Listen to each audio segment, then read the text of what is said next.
शिववल्ली विश्वकर्मा जी मंचस्थ अतिथियों का बैज लगाकर उनका स्वागत करेंगे।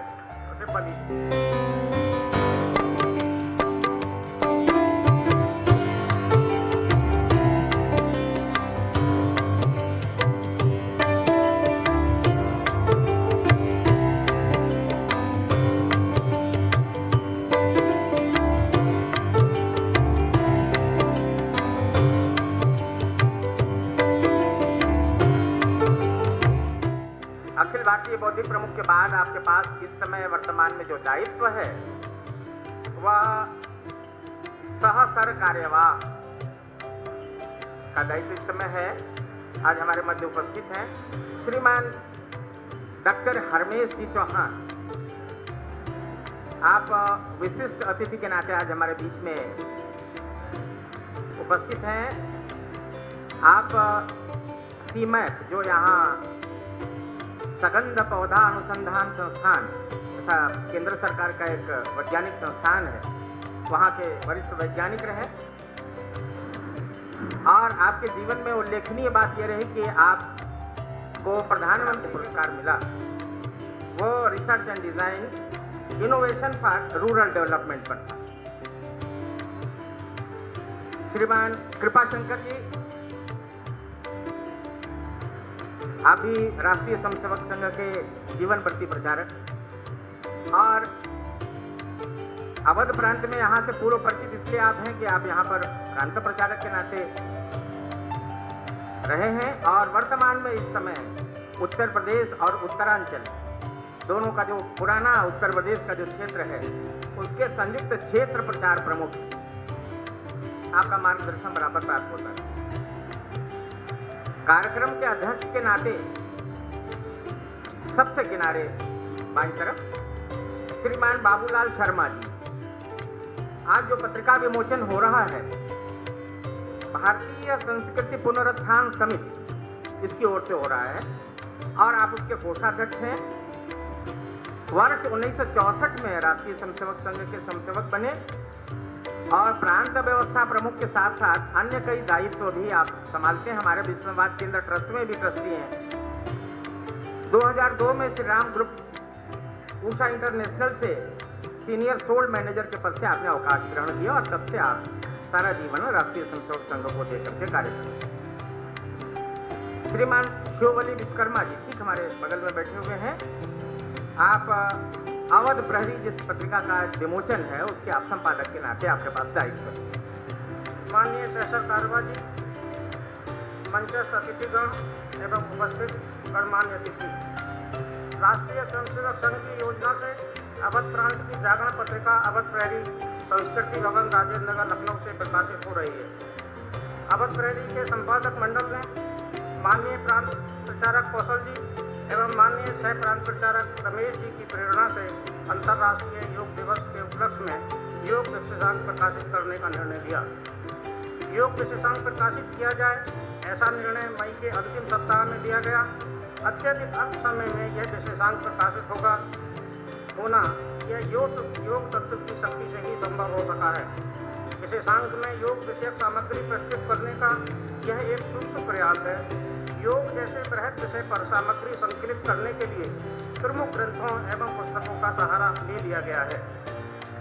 इसमें गीता प्रेस गोरखपुर द्वारा प्रकाशित कल्याण के योग अंक एवं योग तत्व अंक प्रमुख है।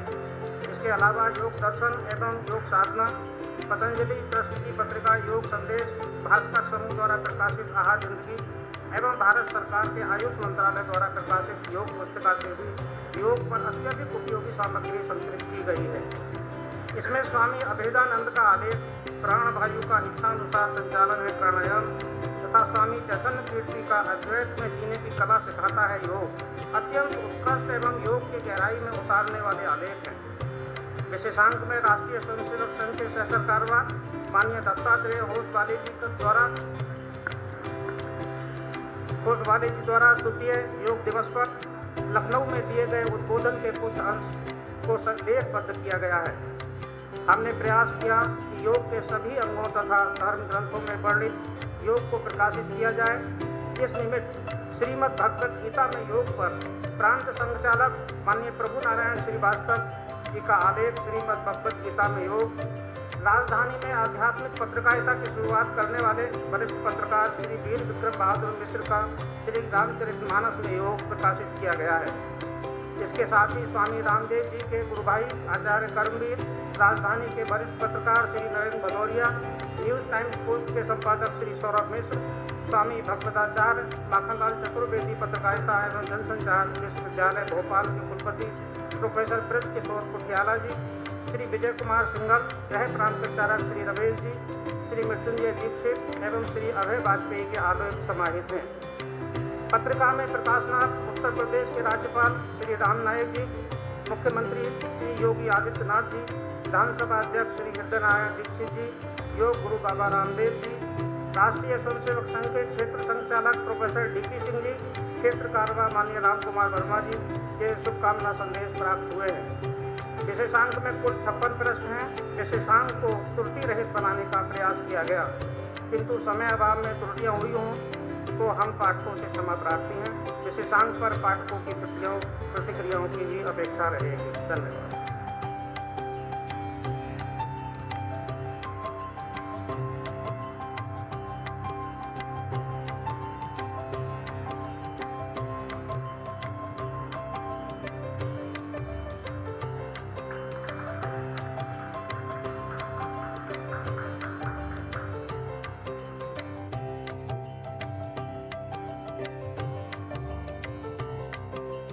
राष्ट्रीय स्वयंसेवक संघ के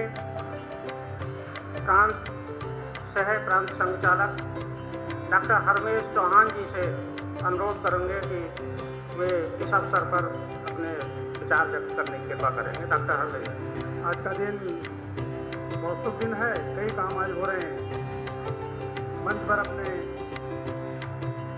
प्रिय सहसर कारवाजी दत्तात्रेय जी, माननीय कृपा शंकर जी जो हमारे प्रांत प्रचारक रहे, हमारे साथी रहे, बाबूलाल जी हमारे इससे परिचित हैं, और सामने बहुत वरिष्ठ पत्रकार, बहुत बड़े लेखक, मैं देख रहा हूँ कि काफ़ी बड़ी संख्या में लोग यहाँ पर उपस्थित हैं। माताओं बहनों, आज जो काम यहाँ प्रारंभ किया या विमोचन हो रहा है उसकी भूमिका कहीं ना कहीं पर रखी होगी। मैं 2-3 छोटे उदाहरण के द्वारा आगे की क्या होने वाला है मेरे को लगता है इस प्रकार से होगा। तो योग भारत में आकर के दुनिया में छा गया और विश्व योग दिवस बन गया। अभी पीजीआई के अंदर एक डॉक्टर हैं, डॉक्टर निर्मल गुप्ता, वो हार्ट के सर्जन हैं, अच्छे डॉक्टर हैं। उनसे बात चल रही थी, उन्होंने कहा कि लौट चलें, मतलब उन्होंने उपवास पर अपने ऊपर एक्सपेरिमेंट किया। वो हार्ट के डॉक्टर हैं, लेकिन उपवास पर अपने ऊपर एक्सपेरिमेंट किया। उन्होंने रोजा भी रखा, व्रत भी रखा और कहा कि जैसे योग बना है विश्व का, तो ये उपवास की रचना भी पूरे विश्व में आएगी। एक छोटी सी घटना और हुई, जब अयोध्या में कार सेवक चढ़े थे झांसे के ऊपर और कुछ लोग गोली लगी थी, घायल हो गए थे। उस घटना के बाद कार सेवक हॉस्पिटल में आए और कार सेवकों ने वहाँ पर ऑपरेशन करने से मना किया था, लेकिन वहाँ पर एक डॉक्टर थे, सर्जन थे, उन्होंने कहा कि मैं संघ का स्वयंसेवक हूँ, तो कार सेवकों ने उनसे ऑपरेशन करवाए। ऐसे प्रसिद्ध डॉक्टर जो बहुत बड़े सर्जन रहे, अब रिटायरमेंट के बाद उनके बेटे ने नर्सिंग होम खोला है बनारस में। डॉक्टर साहब को चोट लगी थोड़ी सी, और चोट लगने के बाद वो अपने नर्सिंग में गए, उनके बच्चों ने छोटे का ऑपरेशन कर दिया और वो घाव पकने लग गया। घाव इतना पक गया कि उनको 6 दिन पहले लखनऊ आना पड़ा। पूरा नर्सिंग होम है, बहुत डॉक्टर हैं, सर्जन हैं, यहाँ आकर के मैं भी देखने गया उनको। तो बाद में ट्रीटमेंट हुआ, आपको ताजुब होगा, जो ट्रीटमेंट हुआ उनका वो शहद से करना पड़ा, यानी शहद उसमें भरा गाँव के अंदर, और वो आज वो बिल्कुल ठीक हैं। यानी कि हमारी पुरानी पद्धति थी, पुराना विज्ञान था, हमारी पुरानी साइंस थी, कहीं उसको भूलते चले गए। ये तो छोटी सी घटना है। इस छोटी छोटी बातों को भूल करके हमने किया योग के बारे में, योग का कितना बड़ा महत्व है। आज दुनिया योग अपना रही है, हम हमको कंसंट्रेशन के लिए, हमको एकाग्रता के लिए, हमको शांति के लिए, हमको सुख से जीवन जीने के लिए योग आवश्यक है। योग क्या मतलब? एकाग्रता, मन में प्रसन्न रह रहे। जैसे अपने एक साइंटिस्ट थे, बिजी रहे, डॉक्टर मशवेरकर, तो पढ़ते थे कक्षा 5 में, क्योंकि अध्यापक ने देखा कि ये बच्चा बहुत होशियार है, बहुत गरीब घर में थे। उस बच्चे को उन्होंने बुलाया, एक कागज में सुराख किया और सूरज की रोशनी के सामने बच्चे को ले गए और कॉनकेव लेंस लगाया। और कॉनकेव लेंस लगाने से वो सारी किरणें एक जगह इकट्ठी होती हैं। जहाँ अंदर सुराख किया था वो कागज जलने लगा। उन्होंने कहा इसका मतलब क्या है? पूछा उससे। उन्होंने कहा कि सारी शक्ति इकट्ठा करके हमने एक जगह लगा दिया। योग का मतलब सारी जो मेरे पास एनर्जी है, जब हम काम करते हैं, वो सारे को इकट्ठा करके एक बिंदु पर लगाना। वो आग जलेगी या काम होगा जो प्रकार से होगा, ये सारी सुविधाएं, ये सारे सिस्टम योग के द्वारा, हमारे संस्कारों के द्वारा। आज पीजीआई के डॉक्टर, मैं काफ़ी जाना मेरा आजकल हो रहा है किसी काम के लिए, तो मैं देखता हूँ वो डॉक्टर जो हैं, डॉक्टर प्रधान से मिलना आसान नहीं है, डॉक्टर जिन्हें गुप्ता से बात करना आसान ही नहीं, टाइम ही नहीं उनके पास नहीं है। लेकिन वो योग के बारे में, मतलब कैसे व्रत रखेंगे, कैसे हमारी साधना है, उन विषयों पर अध्ययन डॉक्टर करें। तो भारत की विशेषता, भारत एक वैज्ञानिक क्षेत्र में बहुत बड़ा काम करने का शुरू से अभ्यास रहा है। हमारा हर काम विज्ञान की दृष्टि पे, विज्ञान के कसौटी पे बिल्कुल सिद्ध हुआ है। और समाज के हित में, देश के हित में, राष्ट्र के हित में अच्छा कैसे बनेगा, दुनिया कैसे आगे बढ़ेगी, और सर्वभौमत्व सुखना हमने कहा है, उसका जो सारा जो आगे विश्व गुरु बनने की भारत की जो अपेक्षा है, भारत जो बनना चाहता है, भारत जो बनेगा, उसके पीछे हमारी जो शक्ति है, अध्यात्म शक्ति, योग शक्ति, उसके माध्यम से आगे बढ़ करके हम विश्व के अंदर एक शांति और सुख, और सब सुखी हों, सफल हों, संपन्न हों, स्वस्थ रहें, ऐसी कामना करते हुए हम लोग इस योग दिवस के रूप में आगे बढ़ रहे हैं। और ये पत्रिका हम सब लोगों का अच्छा एक माध्यम, क्योंकि बहुत सी बातें होती हैं, लेकिन बहुत सी बातें सामने जो लिखी रहती हैं, तो पढ़ के बीच में वो करते हैं। तो मैं पत्रिका के जो संपादक हैं, जिन्होंने लिखा है, उन सबको धन्यवाद देता हुआ अपनी बात समाप्त करता हूं। धन्यवाद। आज जिनके उद्बोधन की हमें प्रतीक्षा है, राष्ट्रीय स्वयंसेवक संघ के सहसरकारवा, इस कार्यक्रम के मुख्य अतिथि माननीय दत्तात्रेय होसवाले जी से अनुरोध करेंगे कि आज के इस अवध प्रहरी योग विशेषांक के लोकार्पण कार्यक्रम के माननीय अध्यक्ष तथा भारतीय संस्कृति पुनरुत्थान समिति के कोषाध्यक्ष श्री बाबूलाल शर्मा जी, विशिष्ट अतिथि के रूप में आए राष्ट्रीय स्वयंसेवक संघ के सह प्रांत संघ चालक मान्य डॉक्टर हरमेश जी, कृपाशंकर जी, शिवबाली जी, और अवध प्रहरी के संपादक सर्वेश कुमार सिंह जी, उपस्थित सभी विद्वज्जनों, भाइयों और बहनों, सर्वप्रथम अंतर्राष्ट्रीय योग दिवस के अवसर पर अवध प्रहरी जो पाक्षिक पत्रिका है, उनके संपादक मंडल और प्रकाशकों ने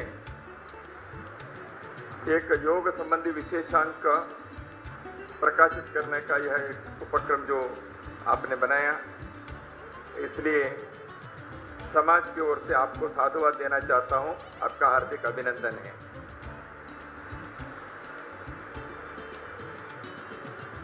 कोई भी पत्रिका किसी न किसी विशेष अवसर पर अपने पाठकों के लिए कुछ अधिक जानकारी देना, प्रबोधन हेतु कोई विशेषांक प्रकाशित करना एक परंपरा सी है।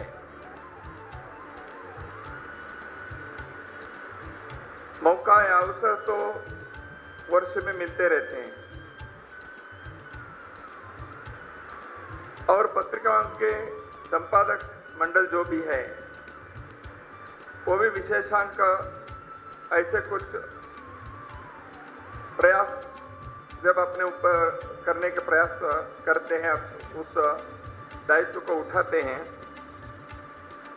स्वाभाविक रूप से थोड़ा सा अधिक काम भी करना पड़ता है। लेखक ढूंढो, कौन से लेख रहे, केवल विज्ञापन के लिए ही कुछ विशेषांक छापने वाले लोग भी हैं। उसमें विज्ञापन ज्यादा रहते हैं, लेख कम रहते हैं। ठीक है, पत्रिका चलाने के लिए, आर्थिक व्यवस्था के लिए भी ऐसे उपक्रम करना आवश्यक होता है। सार्वजनिक जीवन में काम करने वाले हम लोगों को इसका भी अनुभव है, उसका भी एक मजबूरी है। लेकिन अवध प्रहरी ने, जैसे अभी संपादक जी ने कहा, अत्यंत कम समय में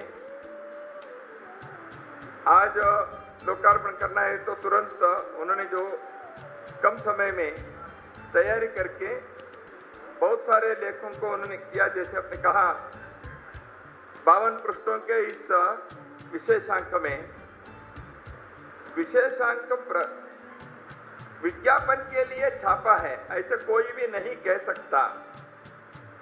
विशेषांक जिस उद्देश्य से उन्होंने प्रकाशित किया है, योग संबंधी विषयों के बारे में पाठकों के समाज के प्रबोधन हेतु आपने इसको प्रकाशित किया है, यह सीधा सीधा जान में आता है। और जैसे इसके परिचय में भी आपने कहा, कई प्रमुख हस्तियां इसमें छोटे लेकिन महत्वपूर्ण लेख लिखकर पाठकों के लिए एक मार्गदर्शन मिले, जानकारी मिले, इस दृष्टि से प्रयास भी किए हैं। इसलिए मैंने सर्वप्रथम जो कहा साधुवाद, केवल एक उपक्रम कर रहे हैं, कार्यक्रम कर रहे हैं इसलिए साधुवाद, ऐसे मेरे मन के इंगित नहीं था। जो प्रयास है, इस प्रयास के पीछे का उद्देश्य क्या है और प्रयास करने के बाद उन्होंने क्या प्रोड्यूस किया है, क्या उत्पाद है, इसको देखने के बाद मन में जो बात आई वो मैंने आपके सम्मुख रखी। वैसे अवध प्रहरी जो पाक्षिक है, यह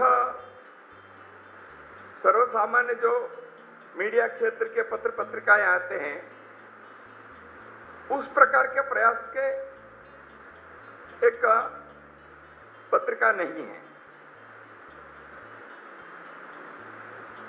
लगभग हर प्रांत में अधिकाधिक गांवों में लोगों के पास सकारात्मक चिंतन के, समाज प्रबोधन, राष्ट्र निर्माण के विभिन्न आयामों में हो रहे अच्छे कामों के बारे में जानकारी ग्रामीण लोगों को मिले। इस दृष्टि से एक समाज जागरण के जागरण पत्र है ये। राजनीति के उठाक पटाक, इन्होंने उनके बारे में कहा, उन्होंने इनके बारे में कहा, ये आंदोलन हुआ, ये संघर्ष हुआ, ये जिंदाबाद हुआ, ये सारे छापने के पत्रिका नहीं है। तो किसी के ऊपर दोषारोपण करने के लिए उस प्रकार के नहीं है। एक आरोग्यपूर्ण विचार, जानकारी, किसी न किसी विषय के बारे में छोटे राइटअप, छोटे समाचार, सरल भाषा में अपने ग्रामीण बंधु भगिनियों को एक बार पखवाड़े में मिले, इस उद्देश्य से जागरण पत्र प्रकाशित होते हैं। हिंदुस्तान के हर भाषा में लगभग, जो भारतीय भाषा संविधान में मान्यता प्राप्त भाषा है उसके बारे में मैं कह रहा हूं, बोली भाषा तो बहुत सारे हैं, 3000 हैं, तो इतनी भाषाओं में जागरण पत्र छपते हैं। मलयालम में, तमिल में, तेलुगु में, कन्नड़ में, पंजाबी में, बंगला में, असमिया में, हर भाषा। सभी का उद्देश्य यही है। 2.5 लाख गांवों में इन सारी पत्रिकाओं के मिलकर प्रसार होता है। एक गांव में एक भी गया तो हमारे देश के गांव में हम सब जानते हैं, गांव के चौपाल में एक पत्रिका पहुंची तो 10 लोग पढ़ेंगे, 15 लोग पढ़ेंगे, उसकी चर्चा गांव में होती है। उद्देश्य यही है, लोगों के पास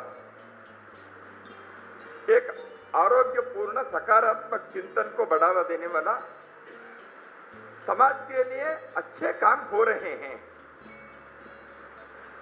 समाज में हम करा भी हैं, सब भी गए हैं, सब समाज में चोर डकैत करने वाले लोग ही हैं, अपराध वृत्ति के ही हैं, ऐसे नहीं है। हमारे समाज अभी भी बहुत अच्छा है। तो ये अच्छी बात कैसे आएंगे? तो ये अच्छी बात है। तो एक बार डॉक्टर अब्दुल कलाम जी ने अपने किसी एक भाषण में यही कहा, हम अखबारों में जो देखते हैं उसको देखने के बाद समाज के बारे में विश्वास बढ़ेगा या उठ जाएगा? अपने समाज के बारे में, अपने देश के लोगों के बारे में यह देखना चाहिए। इसलिए अच्छे विचार, अच्छे काम विकास के हैं, समाज के भाईचारे के हैं। अभी जैसे मान्य हरमेश जी ने एक उदाहरण आपके सम्मुख का उन्होंने रखा, ऐसे विषयों के बारे में जानकारी मिलनी चाहिए। तो लेकिन कई बार ऐसे होता नहीं है। तो इसलिए नेगेटिविज्म, नकारात्मकता समाज में बढ़ जाती है। यह किसी भी समाज निर्माण के, राष्ट्र निर्माण के कार्य के लिए पोषक चीज नहीं है। समाज में अच्छे बातों के भरपूर जो है उसको फैलाना चाहिए, उसको समर्थन मिलना चाहिए। उस विषय के बारे में लोगों के मन में आना चाहिए, वहां हो सकता है तो हमारे गांव में भी हो सकता है, वो कर सकता है तो मैं भी कर सकता हूं। ऐसे होना चाहिए। अच्छी बात है, पिछले दिनों में अपने देश में कुछ बड़े अखबार, बड़े समाचार पत्र हफ्ते में एक दिन केवल पॉजिटिव न्यूज ही छापेंगे, ऐसे निर्णय करके उसको लागू किया है। तो ये अच्छी बात है। ऐसे लगभग 2.5 लाख से अधिक गांवों में जाने वाले जागरण पत्रों के जो मालिका हैं, उसमें अवध प्रहरी भी एक है। वो इस अवध क्षेत्र में, अवध प्रांत में इसके कार्य क्षेत्र है, हम सब जानते हैं। इसलिए इसमें लिखा भी है, समाज जागरण का शंखनाद। वही उद्देश्य है। विशेषांक योग के बारे में पिछले 3 साल से तो सारे भारतीय लोग अपने कॉलर को थोड़ा सा ऊपर करके जून महीने में घूमते हैं। तो 21 जून ये विश्व योग दिवस या अंतर्राष्ट्रीय योग दिवस घोषित होने के बाद अब हम भी किसी से कम नहीं, ऐसे भारतीय लोगों को थोड़ा लग रहा है। अच्छी बात है। तो विश्व के मानवता के लिए एक अत्यंत विशिष्ट, महत्वपूर्ण योगदान देने के कार्य अपने पूर्वजों ने हजारों वर्ष पूर्व योग नामक एक चीज को देने से उन्होंने किया। कहते आदि योगी, आदि गुरु ने इसको प्रारंभ किया वगैरह वगैरह। उस इतिहास में मैं नहीं जाऊंगा, कब प्रारंभ हुआ, कैसे हुआ, आप सब जानते ही हैं। मुख्य बात क्या है, योग है क्या? योग को केवल उसके अष्टांग में एक अंग आसन है और एक है प्राणायाम। तो इसलिए लेकिन उसमें और भी 6 अंग है ना, यम, नियम, आसन, प्राणायाम, प्रत्याहार, ध्यान, धारणा, समाधि। तो योग एक शारीरिक क्रिया नहीं है, वो उसका एक अंग है, एक हिस्सा है। लेकिन योग एक मानसिक क्रिया भी है, मन और शरीर को जोड़ने की चीज है। युज, ये जोड़ना है। इसलिए योग है। शरीर जो चाहता है मन वो नहीं करता, मन जो चाहता है शरीर नहीं कर सकता। शरीर यहां है, मन यहीं है, ऐसे कोई गारंटी नहीं है। आप यहां हैं लेकिन आप यहां नहीं हैं, क्योंकि आप केवल शरीर नहीं हैं, आप मन भी हैं। आपके मन शायद भारत पाकिस्तान के फाइनल जो चल रहा है वहां होगा। आप तो यहां हैं लेकिन आप यहां नहीं हैं। तो इसलिए योग यह कहता है कि शरीर और मन एक ही जगह पर रहना संभव होगा कि नहीं। लेकिन दुनिया में अत्यंत चंचल कौन है? युधिष्ठिर ने उत्तर दिया ही है, वो तो मन है। इस मन को केंद्रित करना बहुत कठिन काम है।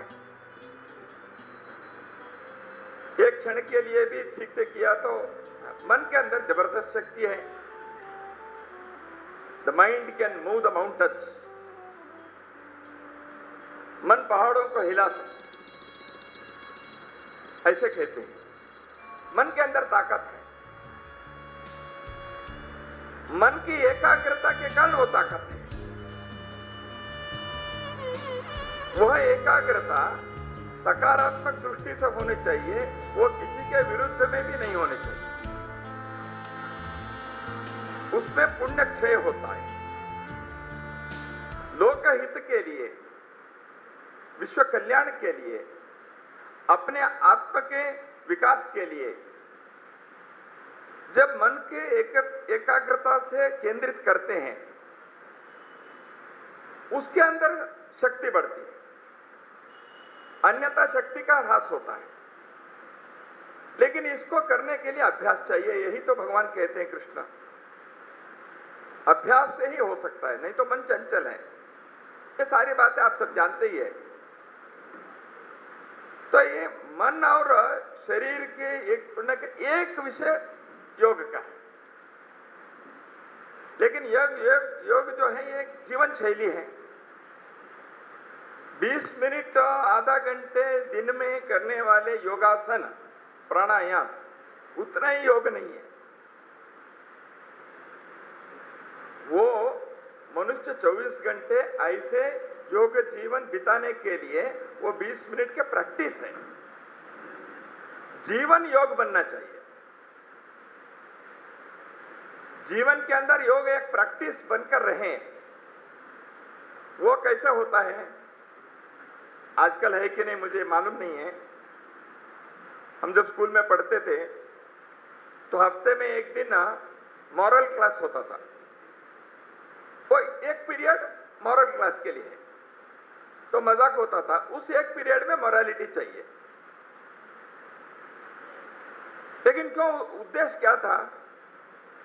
एक पीरियड में मॉरल क्लासेस नैतिकता के बारे में पढ़ाएंगे, लेकिन नैतिकता जीवन में हर आयाम में, हर क्षण, हर युग, हर व्यक्ति को हर स्तर में, हर आयु में चाहिए। तो नैतिकता जीवन के एक आधार है। उसको पढ़ाने के लिए कक्षा में हफ्ते में एक दिन एक क्लास रखेंगे। मॉरल टीचर होते हैं और बनाएगा सत्य क्यों बोलना, संवेदना क्या है, सेवा क्यों करना, प्रार्थना करने से क्या लाभ है, वगैरह वगैरह वगैरह।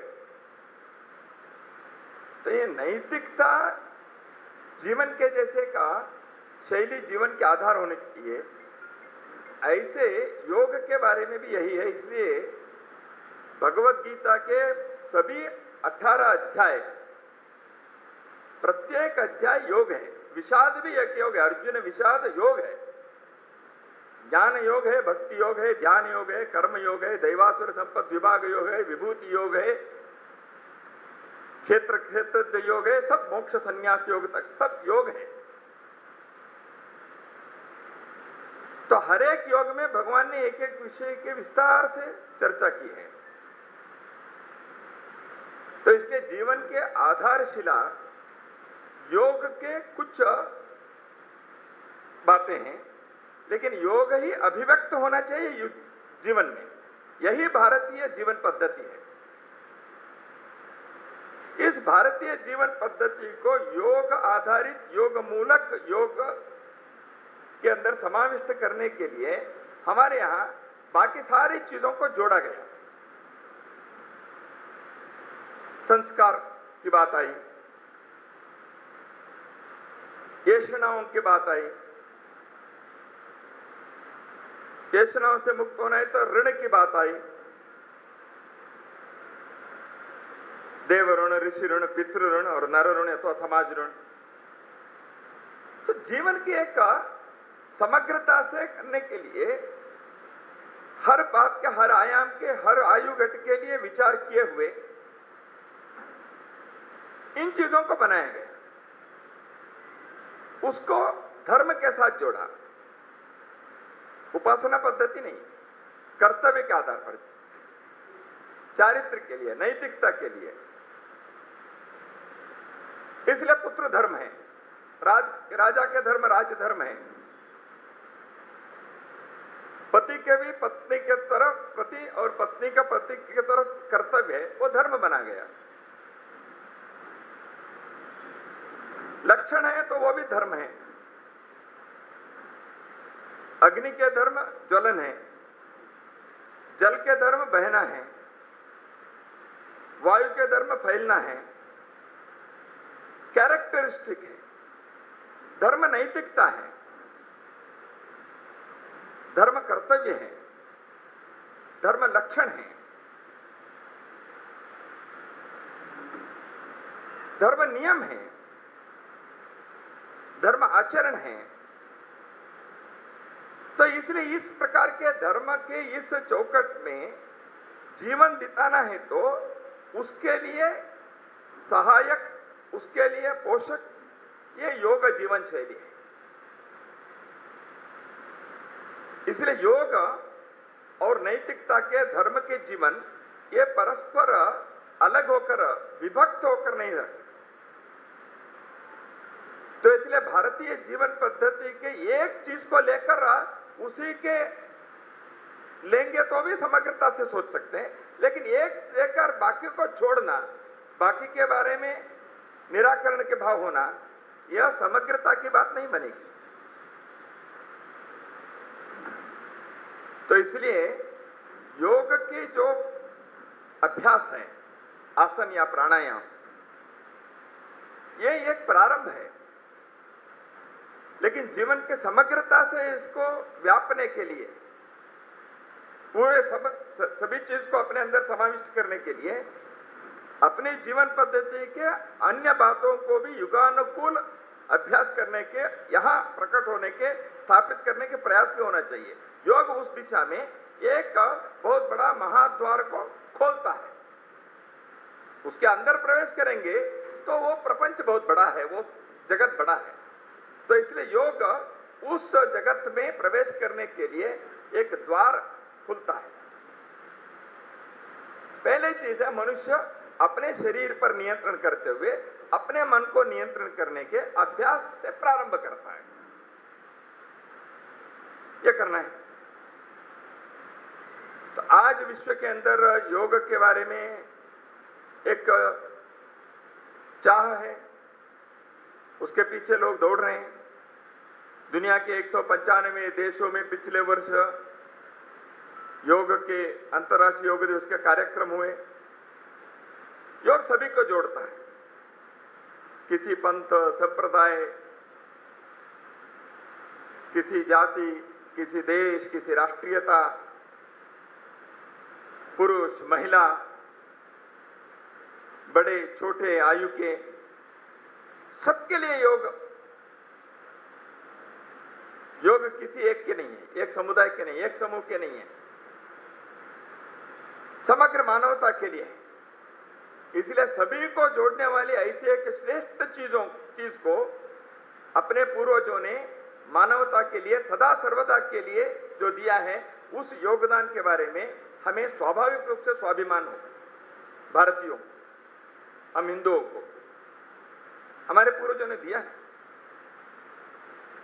एक सूर्य नमस्कार के ही लें, न्यूयॉर्क के टाइम्स स्क्वायर में हर वर्ष वहां के एक संस्था और वहां के एक अमेरिकन आदमी वो कोई भारतीय नहीं, हिंदू नहीं है। वो न्यूयॉर्क के टाइम्स स्क्वायर के बहुत बड़े मैदान पर सूर्य नमस्कार का आयोजन करवाते हैं। अभी नहीं, पिछले 10-12 वर्षों से कर रहे हैं। तो उनके पहले बार या दूसरी बार जब उन्होंने किया तो स्वाभाविक रूप से लोग तो बड़ी संख्या में आए थे। 4000, 5000, 8000 लोग इकट्ठे होते थे और सूर्य नमस्कार करते थे। अमेरिका के लोग, भारतीय लोग, वहां रहने वाले वो भी आते थे, वो भी आते हैं, हर वर्ष होता ही। तो मीडिया के लोगों ने उनसे पूछा कार्यक्रम के बाद, आपने ये क्यों किया? मैंने कहा सूर्य नमस्कार से मनुष्य के शरीर, मन, बुद्धि, आत्मा सभी के विकास के लिए आवश्यक है। ये योग के एक प्रकार है। इसके उन्होंने अपने विवरण दिया। तो पत्रकार लोगों ने कहा वो तो ठीक है, लेकिन ये भारतीयों का है, हिंदुओं का है वो भी। This is the Hindu religious practice. Why are you propagating this? तुम इसको क्यों प्रचारित कर रहे हो? उन्होंने कहा सूर्य नमस्कार हिंदू रिलीजियस प्रैक्टिस नहीं है, हिंदुओं ने इसको खोज के दिया है। सूर्य भगवान से उष्णता, ऊर्जा प्राप्त करने वाले सभी सूर्य नमस्कार कर सकते हैं। क्या केवल हिंदुओं के लिए सूर्य भगवान उष्णता दे रहा है, धूप दे रहा है, ऊर्जा दे रहा है क्या? उसने उल्टा प्रश्न पूछा। तो कहने का मतलब यह है सूर्य नमस्कार केवल हिंदू को करना है क्या? कई बार इस पर अपने देश में विवाद हो रहे हैं। कंट्रोवर्सी शुरू करने के लिए कोई भी चीज अपने देश में हो सकती है। क्यों कंट्रोवर्सी होनी चाहिए? इसमें कौन सी बात है? एक विशिष्ट प्रकार के व्यायाम है और वैज्ञानिक ढंग से यह सिद्ध हुआ है। इसमें कोई उपासना नहीं है। लेकिन विवाद करके इसमें नहीं, इसमें ये है वो है, ऐसे मन के अंदर, जिनके अंदर कलमश है, मन के अंदर जिनके ऐसे है, वो हर जगह पर किसी न किसी भू के बारे में सोचते हैं। वो इसमें सांप्रदायिकता है, ये हिंदुओं के एजेंडा है। क्या एजेंडा होता है? 100 साल पहले स्वामी विवेकानंद पश्चिम के देशों में सब प्रकार के योग के बारे में, राजयोग योग के एक हिस्सा है, ज्ञान योग, भक्ति योग, कर्मयोग के बारे में भी उन्होंने वहां बताया।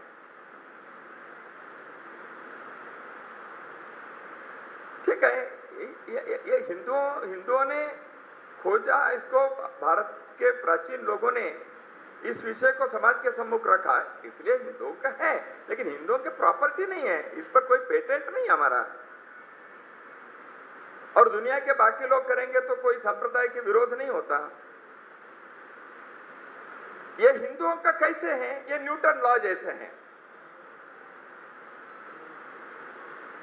अब न्यूटन के जन्म से पहले भी सेब तो पेड़ से नीचे ही गिरता था ना।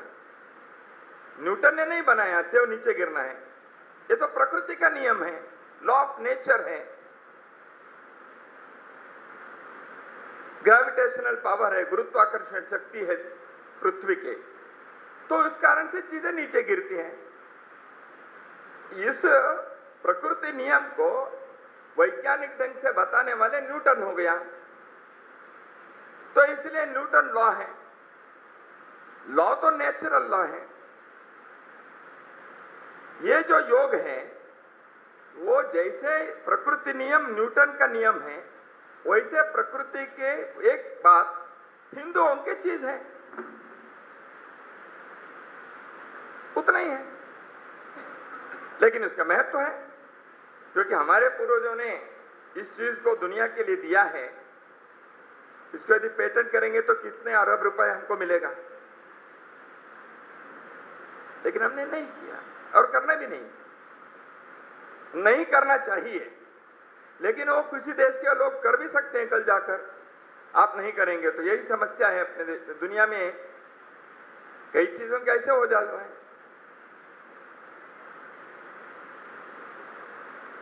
तो आज योग के संदर्भ में जैसे हो ऐसे भारत के और कौन सी बात दुनिया को देने के लिए हमारे पास है। दुनिया में पर्यावरण के प्रति दृष्टिकोण, हम आज आधुनिक युग में उपभोगवाद में पिछले 100 साल में हमने पर्यावरण के साथ अत्यंत गलत व्यवहार कर रहे हैं, भारत के लोग भी। इसलिए स्वच्छता के विषय, बाकी विषय बताना पड़ता है, लेकिन हमारी जीवन शैली ऐसे नहीं थी। भारतीय लोगों ने अपने जीवन शैली में हजारों वर्ष पर्यावरण की रक्षा करने के लिए जीवन के प्रत्येक तीज त्योहार में, पर्व में, हमारे जीवन शैली में, घर में होने वाले छोटे बड़े कार्यक्रम में हमने पर्यावरण के कदर रखा। हमने ऐसे मंत्र बनाए, ऐसे कार्यक्रम बनाए। 5000 वर्ष के भारत की सभ्यता में पर्यावरण की रक्षा के ऐसे सैकड़ों मिसाल हैं। पंचवटी एक पुस्तक है, श्री बनवारी जी ने लिखी हुई पुस्तक। पंचवटी पुस्तक के विवरण यही है, इंडियन अप्रोच टू एनवायरमेंट। पर्यावरण के प्रति भारतीय दृष्टिकोण क्या है, वो विस्तार से उसमें चर्चा की है। ऐसे और भी कई पुस्तकें हैं। दूसरा है कुटुंब पद्धति। भारत के कुटुंब पद्धति, परिवार पद्धति, यह एक विश्व के सामने रखने वाले उदाहरण है, एक मॉडल है। हमारे यहां आज क्या हो रहा है उसके बारे में नहीं होगा, वो हमारी गलती है, अपने दोष है, हमारे पतन है, उसके कारण हम भी हैं। अपने देश में अन्यों ने आक्रमण किया, उनके हमने अंधानुकरण किया, दुनिया में उपभोगवाद बढ़ा, वो सारे कारण है। सारे दुनिया त्रस्त है, हम भी हैं। सारे दुनिया में पतन है तो हमारे यहां भी है। लेकिन कैसे हमने सोचा 5000 वर्षों में 4000 वर्ष हम कैसे रहे,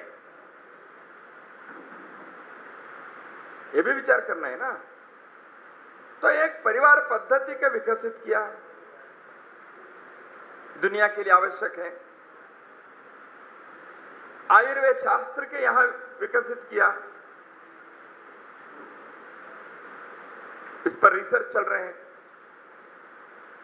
आज ही सुबह संघ के एक स्वयंसेवक जो हैदराबाद में पिछले 10 वर्ष रहे, अभी लखनऊ में आए हैं, डॉक्टर हैं, न्यूरो साइंसेस में प्राध्यापक हैं और डॉक्टर हैं।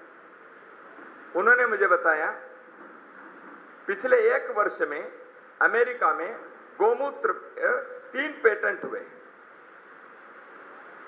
हमारे यहां खिल्ली उड़ाते हैं अपने बुद्धिजीवी, दुनिया में क्या हो रहा है ये भी देखना चाहिए। तो 3 पेटेंट अमेरिका में लोगों ने क्यों किया? तो इसलिए अपने आयुर्वेद शास्त्र, मैं ये नहीं कहता कि आयुर्वेद सर्वे सर्वा है, इसलिए मॉडर्न मेडिसिन ये एक्सट्रीम हिंदू पद्धति नहीं है। आनो भद्रा क्रतवो यंतु विश्वता, जहां अच्छी चीज है, जहां हितकारी बात है, जहां लोकहित के व्यवहार के आचरण है, उसको हमें स्वीकार करना चाहिए, दुनिया में किसी भी कोने से हो। इसलिए आधुनिक विज्ञान के कई बातों को स्वीकार करके आयुर्वेद के अंदर शोध कार्य होना चाहिए था। पिछले 50 साल हमने नहीं किया, हमने बजट नहीं दिया उसको आयुर्वेद के लिए। आयुर्वेद पढ़ने वाले लोगों को दुय्यम दर्जा बनाया समाज के अंदर प्रतिष्ठा के चलते। कैसे होगा? दुनिया के लोग यहां से आयुर्वेद के बहुत सारे मैन्युस्क्रिप्ट्स को उठा के लेके गए। जर्मनी में 2 इंस्टीट्यूट में मैं जाकर आया, हालत वही है। तो हमने दुनिया को दिया संस्कृत भाषा, आयुर्वेद, परिवार पद्धति, पर्यावरण की दृष्टि, योग, ये सारे कब दिए? पिछले 100 वर्ष में नहीं दिए, पिछले 200 वर्ष में नहीं दिए, हजारों वर्ष पूर्व के। अब हमारे वर्तमान पीढ़ी दुनिया के लिए क्या दे सकती है? हमारे पूर्वजों ने जो दिया वो सार्वत्रिक जीवन मूल्यों के लिए अत्यंत श्रेष्ठ बातों को अपने पूर्वजों ने दिया है, जिसके कारण हम गर्व महसूस कर सकते हैं। वो स्थायी है, चिरस्थायी है। हम क्या देंगे वर्तमान पीढ़ी के लोग? नहीं तो हमारे पूर्वजों के एफडी पर हम जी रहे हैं। हमारी कमाई क्या है? उसको कहते हैं ऋषि ऋण। ऋषि ऋण का अर्थ यही होता है, हम ज्ञान अपने पूर्वजों से लिए, उस ज्ञान को अगली पीढ़ी को देना चाहिए, क्रमांक 1। लेकिन क्रमांक 2 और महत्व के हैं। ज्ञान को वैसे के वैसे केवल पासान करना तो करना ही है, लेकिन उस ज्ञान को अधिक ज्ञान के सृजन करते हुए, नए नए ज्ञानों के सृजन करने की क्षमता रखते हुए हर पीढ़ी को, अगली पीढ़ी के लिए ज्ञान को केवल संवहन नहीं करना है, ज्ञान को अधिक बनाकर ब्याज के साथ अगली पीढ़ी को देना चाहिए। यह है ऋषि ऋण। यह करना पड़ेगा। तो इसलिए योग के इस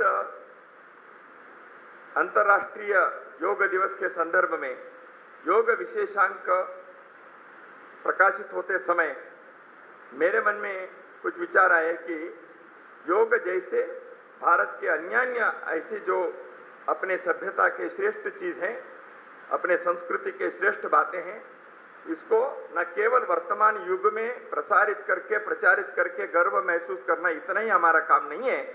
इसको और सुदृढ़ बनाना, समृद्ध बनाना, इस दृष्टि से हम मानवता की सेवा करने के लिए भारतीय लोग तैयार हो, हम हिंदू समाज तैयार हो, यह हमको संकल्प करना चाहिए और उस दिशा में आगे बढ़ने चाहिए। तो योग सबको जोड़ने का है। मन के अंदर चित्त वृत्ति निरोध करना उसका एक है। समत्वम योग उच्यते दूसरा है। योगा कर्मसु कौशलम ये तीसरा है। इसलिए अपने चित्त वृत्ति को निरोध करते हुए मनुष्य अपने मन के स्थिर बनाकर खड़े रहने चाहिए। दूसरा है सभी के प्रति समत्व से देखना चाहिए, क्योंकि समत्वम योग उच्यते, बैलेंस, संतुलन, अपने बुद्धि को ठिकाने पर रखना, अपने दृष्टि को संतुलित रखना, अपने जीवन को संतुलित रखना।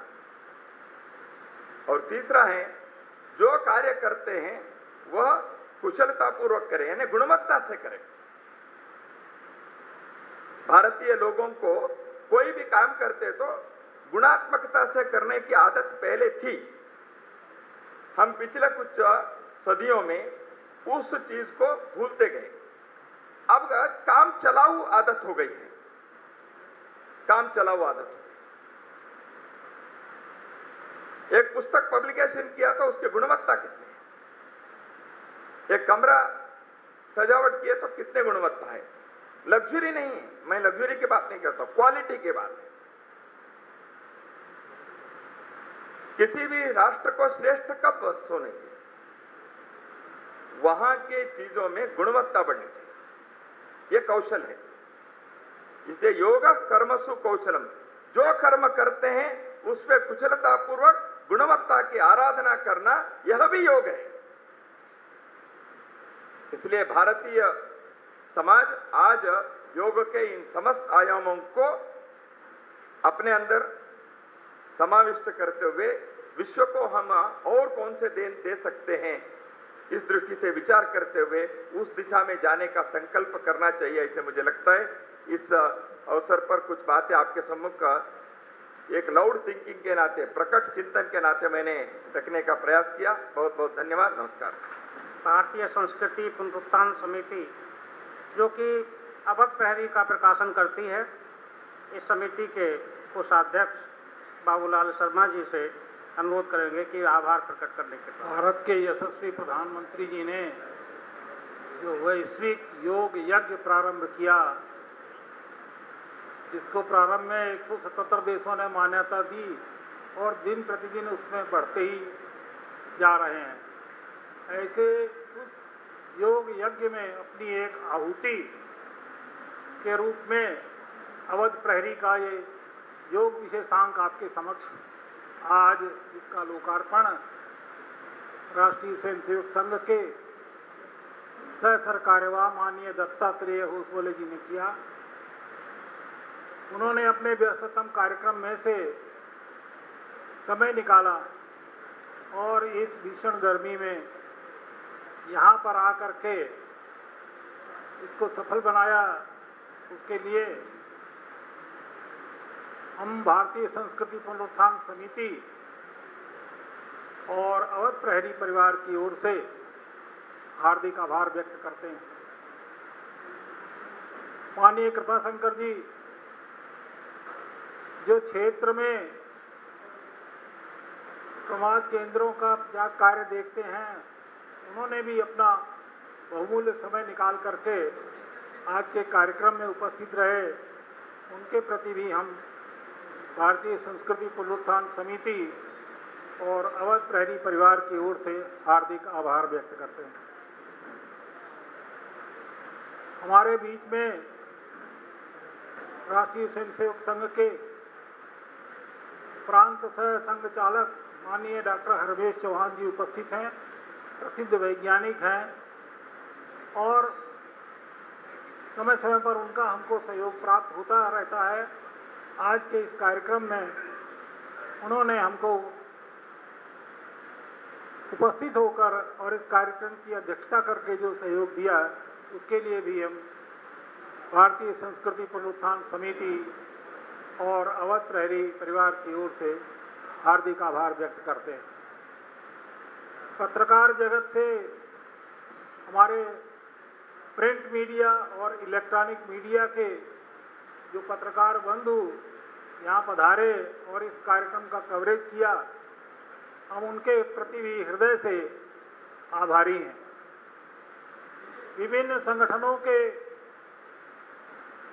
अध्यक्ष, मंत्री, अन्य कार्यकर्ता और शहर के गणमान्य नागरिक जो आज इस कार्यक्रम में उपस्थित हुए, उन सब के प्रति भी मैं भारतीय संस्कृति पुनरुत्थान समिति और अवध प्रहरी परिवार की ओर से हार्दिक आभार व्यक्त करता हूं और अपेक्षा करता हूं कि आप सबका स्नेह इसी प्रकार से भविष्य में भी मिलता रहेगा और अवध प्रहरी जो भी शैशवावस्था में है, धीरे धीरे ग्रामीण अंचलों में सकारात्मक समाचारों से और समाज को ऐसी दिशा, ऐसा सोच देगा जो हमारे राष्ट्र निर्माण में सहायक होगी। इन्हीं शब्दों के साथ आप सबका पुनः पुनः धन्यवाद। मातरम